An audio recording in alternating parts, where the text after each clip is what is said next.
Blackstone Audio presents Autobiography of Mark Twain, Volume 2, edited by Benjamin Griffin, Harriet Eleanor Smith, and the editors of the Mark Twain Project.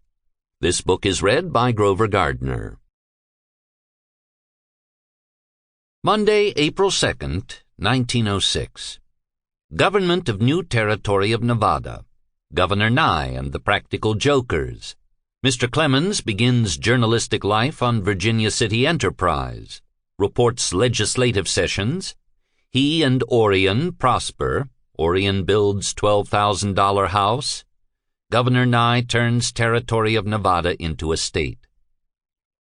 Promotion for Barnes, whom Tillman berated. Had woman ejected from White House to be postmaster. Merritt gets new place. Present postmaster at Washington to be made collector at Niagara. Platt not consulted. Special to the New York Times. Washington, March 31st.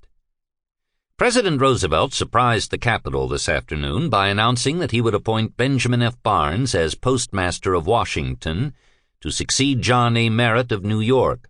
Mr. Merritt, who for several years has been postmaster here, has been chosen for collector of the Port of Niagara, succeeding the late Major James Lowe.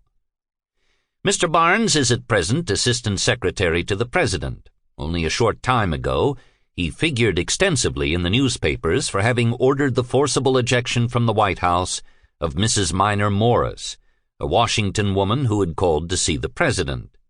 What attracted attention to the case was not the ejection itself, but the violence with which it was performed. Mrs. Morris, who had been talking to Barnes in an ordinary conversational tone and with no indications of excitement, so far as the spectators observed, was seized by two policemen and dragged by the arms out of the building and across the asphalt walk in front of the White House, a distance corresponding to that of two ordinary city blocks. During a part of the journey, a Negro carried her by the feet. Her dress was torn and trampled.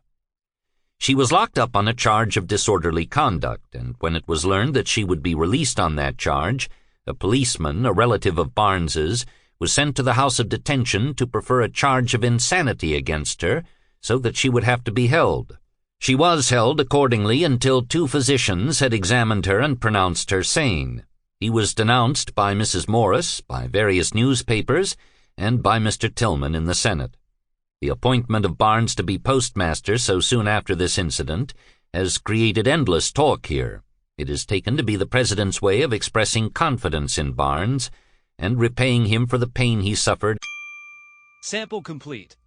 Ready to continue?